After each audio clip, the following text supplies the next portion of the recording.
April 3, Bernie Santo, paakyat kami ngayon ng Hanginan, Maasin City. Kasama ko dito yung aking mga pinsan. At nandito sila, nagkakatuwaan kami habang nasa daan pa lang. Ikaw man vlogger. Kaya Cash? Kaya pa, Cash? Yeah. Kaya. Hawa na, ano? Hindi ko poste. Kaya? Kaya guys. Happy Holy Week mga amigo. Holy Friday. At nandito kami sa Hanginan, Maasin, Southern Leyte. Malapit na kami sa chapel.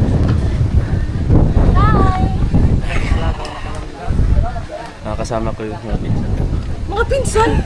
Yun yan. Pinsan mo yan? Ito ko Tiyo, ko si Junjun. Tiyo mo yan?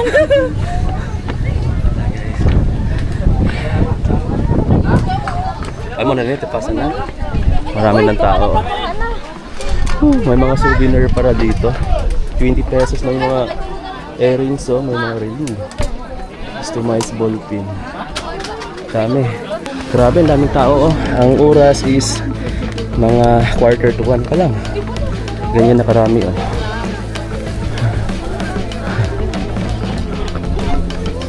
Ito yung ganang katamang tao sa gitna. Ang pinakatupak na pupuntahan namin is doon pa sa taas. Tapos dalawa yung daanan niya dito. Kung magmumotor ka or may mga sasakyan ka, dito ka dadaan. Dito yung maglalakad. May mga tindahan dito sa baba. May mga nagbibinta ng pagkain, tubig. Ayan. Pero mas mahal dito, no? Tips ko lang sa inyo kung aakyat kayo dito, magdala na kayo, magbaon na kayong pagkain at tubig. Kasi pagdating dito, medyo mahal na talaga. Tuhod siya. Sa part na to, medyo siksikan na talaga kami dahil yung daan dito paakyat na ng mismong chapel is medyo makipot na talaga. Magkaiba na rin palang daanan dito ng mga pababa na galing chapel and din yung mga paakyat pa. Kasi yung pababa pa dito sa kaliwang side, yung mga paakyat naman is dito sa kanan na side. Para hindi magkaka-stampede dahil medyo matarik talaga yung lugar na to. Kaya?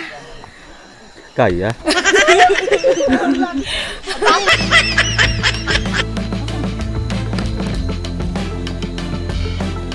Sa part na to may nadaanan kaming kubo na may ilaw.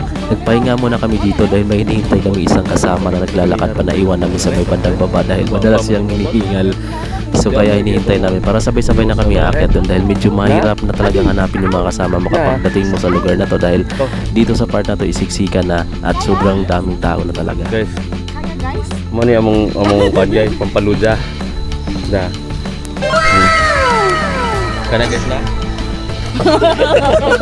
Hindi talaga. At dito nakarating na kami sa kanilang gym mga amigo, no? Sobrang lapit na namin dito sa St. Francis Xavier Chapel. Kunting usad na lang talaga mga amigo. So dito rin may nakaabang din ditong taga Red Cross, no? Yung magbibigay ng first aid kung gusto nyong magpa-check We up. made it. We made it. So wakas nakarating din tayo. Yeah. Dito na kami sa may Struggle. Dito na kami sa may Hanginan gym. Nasira yung bubong nila mga amigo. Ayan. Walang bubong dito sa lahat yung punta. Sira. Dito pwede magtirik ng kandila guys sa may gym. Ito yung gym nila. Time check 1:15 at nandito na kami sa mismong gymnasium ng Hanginan. Nasa taas yung church, ayun chapel. Ganun karaming tao, oh. Ayan. Kanina pa lang alas 8 ng gabi or kanina mga hapon pa may mga umakyat na kasi may mga nakasalubong pag may pa-uwi na. Tapos kami nakarating kami 1:15. Ganyan karaming tao.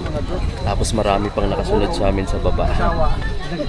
Sa wakas nandito na kami dito sa labas ng chapel at natutuwa yung mga tao dito dahil yung bantay dito, yung nag-guide ng flow ng tao is mali-mali yung sinasabi niya, no? Imbis na compress, imbis na start up lang yung sinabi niya, kaya marami natatawa dito, nakakawala rin ng pagod, no?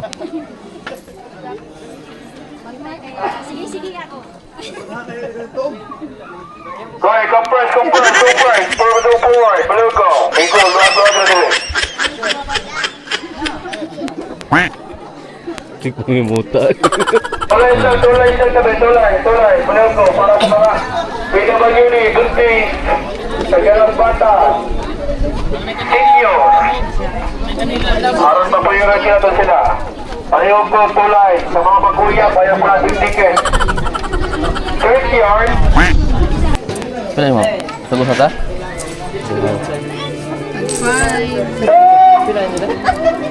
Stop! 5 pesos each. Yeah. Ayaw pa natin kita, matagal yung Okay, dito. isa. Ah. Okay, isa. Ako na lang yung duha. Pila mo na ito? Lutulo? Saro eh. Tulay lang, tulay sa mga PWD, senior, bata po na walabon. Sa dalag bata.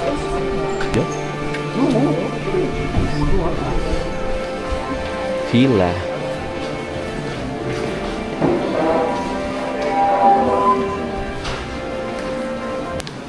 At dito mga amigo na sa loob na kami ng chapel. Bumili kami ng kandila 5 pesos each at kailangan 3 daw kasi pag dalawa bawal daw kasi may pamahiin sila dito. At dito kung makapansin mo maganda yung flow ng tao dahil walang tulakan, walang siksikan. So maganda yung pagkaka-organize ng mga nagbabantay dito. So salute sa inyo mga sir kasi nakikinig sa inyo yung mga tao. Tapos magkakasiksikan kami ulit dyan pagdating dun sa tirikan na ng kandila which is nasa gilid lang din dyan paglabas ng lumaya.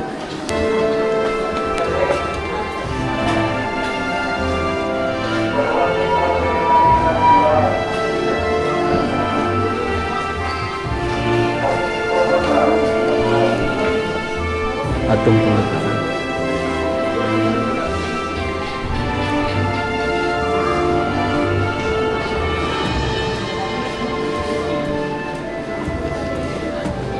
mahal na senior San Francisco Javier. Maraming salamat sa walang dito yung contact.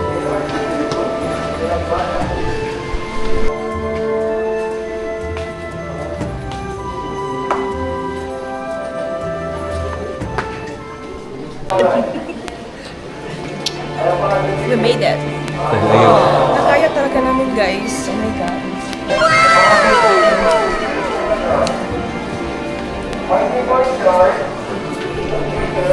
Andito na kami sa loob ng simbahan Senior San Francisco Javier Chapel guys sa hanginan mga si Jordan dito Nelson si Jigay, si An, si Junjun. Ganito na karami yung tao. Yeah. So na ang scenario dito nakapila doon. Ayan, para maganda yung flow. Tapos dito magtirik ng 3 kandila. Bawal daw yung 2 eh. 3 daw dapat. So yan, 5 pesos each. Dito naman yung palabas. Doon papasok sa kabila. Palabas. Sa ganyan karaming tao na. Yung Santos nila is nandito. Senior San Francisco Javier. Nandito lang sa gilid. So kaya doon paikot. Yan guys. Sa wakas nakarating na kami dito. At marami pang nakasunod sa amin. Yung iba paakyat pa lang. Yung iba naman is pababa na. So ang oras namin is 1:45 to 2 p.m. So nasa mga 2 hours mahigit yung akyat namin. Pero kasama na yung mga pahinga konti. So naglalakad lang kami. Actually dalawa yung way. Yung isa pwede kang magdala na sasakyan din. May parkingan naman sa baba. Mas mabilis yun. Pero mas malayo yung kapag doon ka dadaan paglakad. So ang ginawa namin is yung pinakalumang daanan talaga naglalakad kami. So kapag normal, dire-diretso lang kayo. Mga nasa almost 1 hour lang yung lalakarin nyo. Pero mas mahirap kasi puro paahon. Pero kung kasama na yung hinto, so nasa mga almost 2 hours din. Or mahigit pa. Dito naman pwedeng magtirik ng kandila sa labas. Ang dami. Kailangan pumila.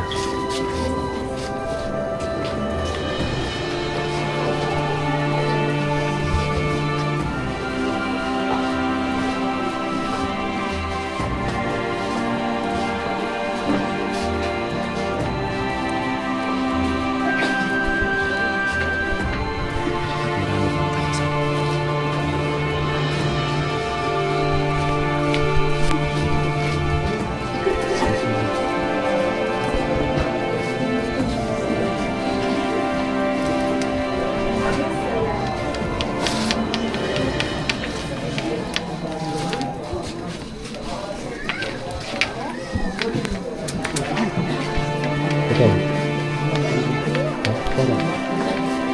Ikaw ba?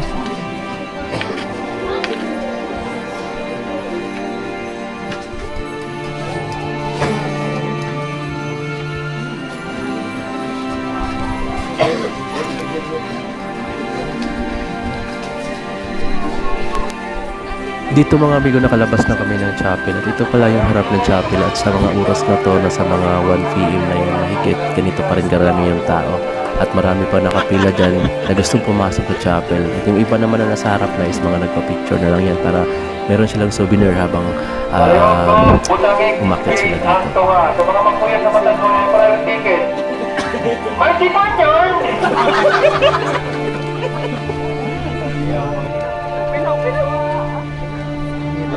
Sa wakas, tapos na kami sa pila, tapos na kami sa loob ng simbahan. Nakapagpasalamat na kami, nakapag-direct na kami ng kandila sa loob ng chapel dito sa Senior San Francisco Javier, dito sa may hanginan sa Umasan sa Rin dito. So pababa na kami, pero bago yan, kain muna kami siyempre dito ng pinakamasarap nilang bibingka, guys. So actually may mga kainan dito. Medyo pricey nga lang. Pero kung kaya mo naman magdala ng pagkain, mas maganda. Pati tubig kasi medyo siyempre mas mahal dito kasi mataas na. Ayan. Pero hindi naman ganda, nasa mga 25 to 50 pesos yung isang buti ng tubig. Pero mas maganda kung magdala ng pagkain. So, kung kaya mo naman. Pero kung in budget ka rin naman, so pwede dito na rin bumili para wala ka masyadong galing paakyat. Kasi mas mahirap yung paakyat kumpara sa pababa kasi mas Sa mga PWD, senior So ganun na namin tao. Ang oras ngayon is mag alas 2 na ng umaga. Friday na umaga. Ang dami pa nakapila sa likod. Tapos dito yung papasok ng chapel. Doon naman yung palabas. Then doon din magtitirik ng kandila. Then may mga nagpipicture-picture din dito siyempre. Souvenir or remembrance. Ayan, ngayong Holy Week. April naman yan. April 3, Friday, guys. So dito may mga nagbibinta ng souvenir sa gilid. Yan. Tapos may nagbibinta rin dito ng healing oil. Ito yung mga kasama ko sa pag-akyat. Yan, si Junjun. Yan, tatlong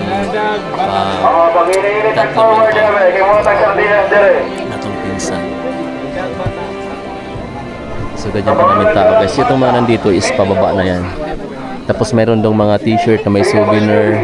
Ayan, may mga print. Meron din sila dong mga rosary, merong mga necklace, mga bracelet. So marami mga amigo, no? Ayan, no? May mga tawag doon, mga jewelries or accessories. Dito pala habang naghihintay kami na medyo umamaga na, ay sinilip ko itong mga binibinta ditong mga souvenir mga amigo, tulad nitong mga rosary, mga cross na bracelet. Ang dami nila ditong mga may mga brief magnet at kung ano-ano pa dyan na hindi makita. Tapos mayroon din ditong mga nagbibinta ng ulam. Actually mayroong kainan dyan, may karinderya. Yung tiningnan ko yan, yung mga ulam na serve nila. Tapos karinderya na rin yan, pwede ka dyan mag-kumain, pwede ka rin dyan magkape. Pero speak nyo ng mga amigo na medyo mahal talaga yung price dito. Kaya hanggat maaari, magbaon kayo. Lalo na yung tubig nila na tag 20 lang sa baba. Pagdating dito, 50 pesos na. At yan pala yung price ng mga pagkain nila. Dito may nagbibinta din ng langis. Yan yung mga nilagyan na ng holy water. Dito meron pa.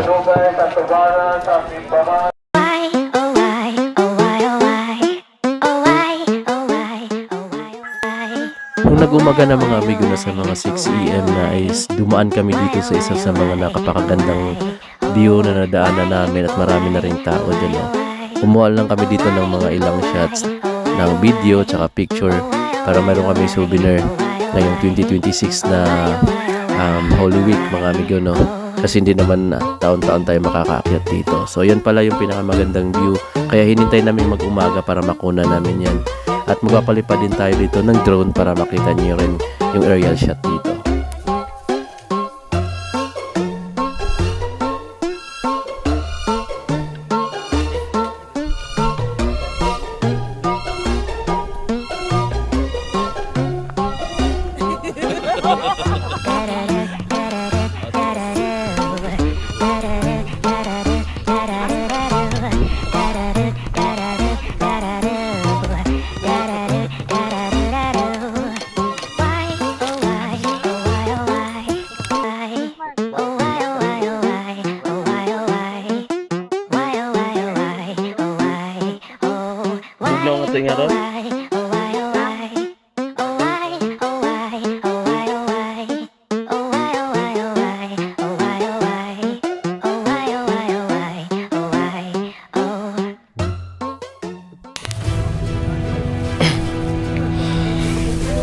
tapos na kami doon sa chapel mga amig. Kanina pa kami alas 4 doon. Then ganyan lang kami nakababa. At hinintay kasi namin na makita yung sunrise. So ganyan siya kaganda. Ganyan yung kaganda yung makikita mong mga lugar sa baba. So yan yung part ng Southern Leyte. Hindi ko lang alam kung ano to, Pasay or Itsun, banda pa yata dyan.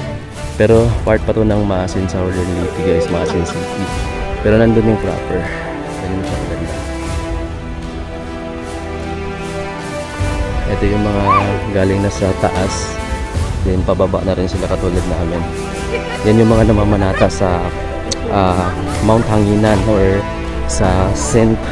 Francis Xavier guys na Santos.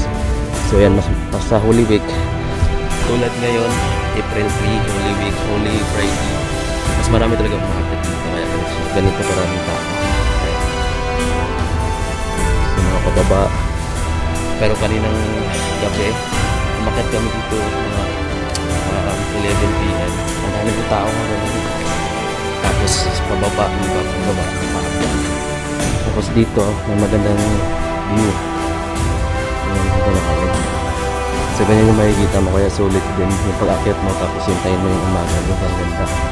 Makikita mo yung view.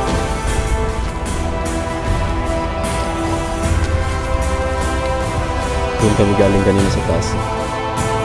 Grabe yung ganda ng sunrise. Ganyan din ka delikado yung bangin kasi sobrang lalim.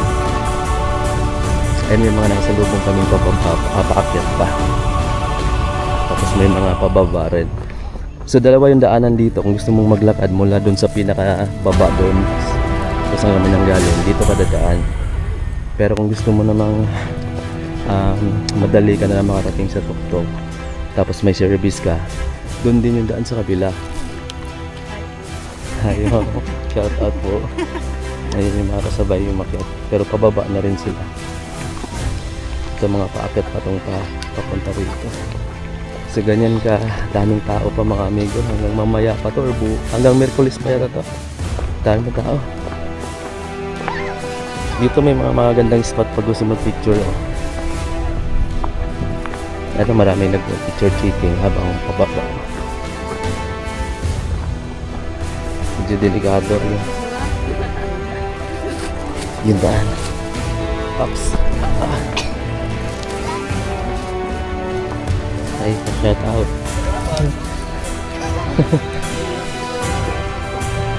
Ayan yung mga pababa sa papakat sa likod natin. Tapos dito yung mga salubong tayo.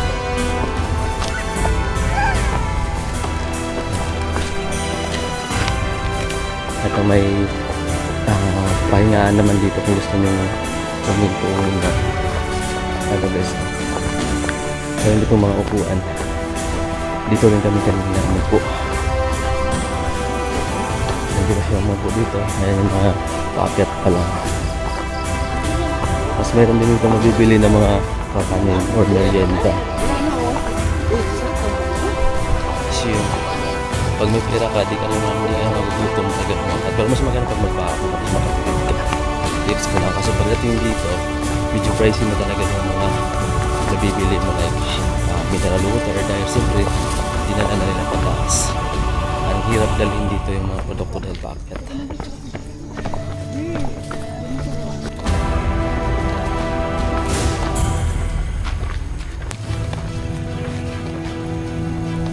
Anong paborito mo son? Paakyat pa baba? Anong paborito mo? Paakyat o baba? Pababa. Mas may kapoy pababa no? Hindi nakakapagod na yung pababa. Masakit lang yung tuhod.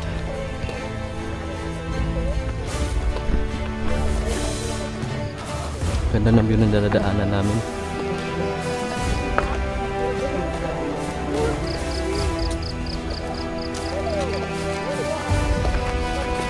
Ang dami pang paakyat mga amigo. Ang dami pa rin pababa. Yung iba kagabi pa rin, ngayon lang bumaba tulad namin.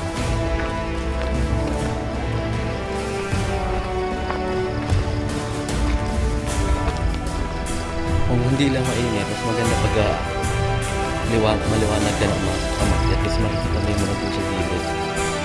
Pero pagka bandang Hanggang ng alas 10 sa mainit na yun. Tapos, mas nakakapagod pagka mas mainit. Sa paggabi naman maganda umakyat kasi malamig. Tapos hindi ka rin mainit masyado. Pero wala kang makikita magandang view sa gilid. Pero kung hintayin mo yung umaga sa taas bago ka baba, makikita mo rin pababa. Ayan. Maganda. Wala mo sunrise dito. Solid. Medyo delikado lang dito sa daan. Diba? Ganito kaya tulis yung mga bato na dadaanan mo kapag lakad yung gagawin mo. Ayan. Kasi hindi simentado. Yung mga tambayan dito. Ganito. May mga nagtitinda ng buko, cup noodles, tubig, itlog. Ang mga tambayan.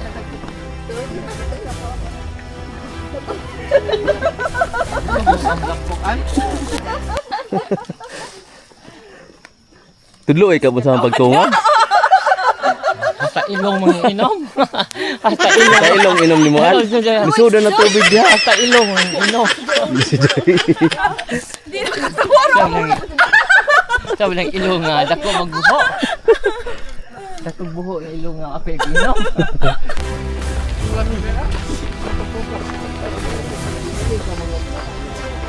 Ganda ng overlooking view dun sa baba guys dito. May fine tree din dito pala. Daming tao sa labas. Ito yung mga pababa. Mas marami ng pababa kasi sa packet. Tapos meron dito mga volunteers. May libreng pakain sila tsaka tubig yan guys. So, Taogama Pi.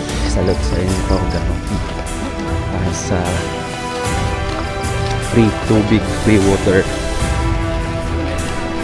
Dito may mga kalsada na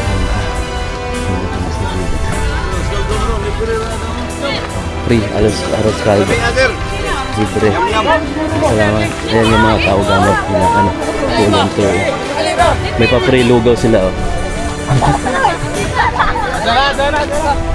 Ayan, may free doon na free lugaw, free aros kaldo. Sakto pang umaga pang almusal, tapos free water. Solid. Tapos dito mga amigo pa, pababa, makikita mo yung dagat sa baba. Ayan, ang ganda ng dagat doon mga amigo, sobrang ganda ng view. Natatabunan ito ng tent ng City of Pasig. Tapos meron ding ambulance dito. Dito nakahamba yung ambulance na Red Cross. Dito sila. Hi sir. Ayan yung mga pababait nating yung taga Red Cross. Hi sir. Ito yung ano nila. Ayan sila. So dito lang, medyo nasa pinakamababa po sila banda. Pero mayroon sila dun sa pinakatuktok sa may gym ng Hanginan. Barangay Hanginan mga amigo na. May first aid sila dun. Nakapwisto din, so pwede ka rin i-assist kanila. Pero dito naghihintay yung ambulance. So yun, sa mga gustong umakyat pa dito, Friday, Holy Weekend, Friday, April 3. Bukas may mga akit pa niya. Ito guys, mga kasama namin, pababa na. Tapos na yung pinitinsya namin, konti-konti na lang. Nakain na kami ng Ng bibingka. May mga pasalubong pala kami.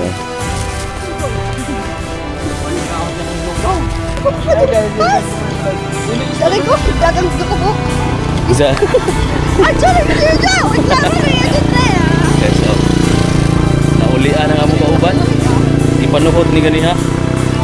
Di mo sa kakaroon naman po higit na kita wirwira na padung nalugsong. Oh, nawa na yung kabuhi. Nag-jogging yung mga amigo pero bawal sila apel. Pero pwede sila lugsong ang patag. Pero salamat. After how many hours mga kami dito na kami sa kung saan kami nanggaling kanina kaya namin pag-akyat namin. Kaya nakita na namin yung pinakababa mga bahay. Pag-akyat namin hindi ako naka-video dahil madilim pa. Hindi kita sa camera. Ngayon pababa na kami. Yan ang dalawang views namin na una namin. Pababa na. Pwede na mag-go kay pababa naman. Marami pa rin paakyat ko. Pero mas marami yung kanina. Ito ba nato sa mga Grabe. Marami pa sa taas.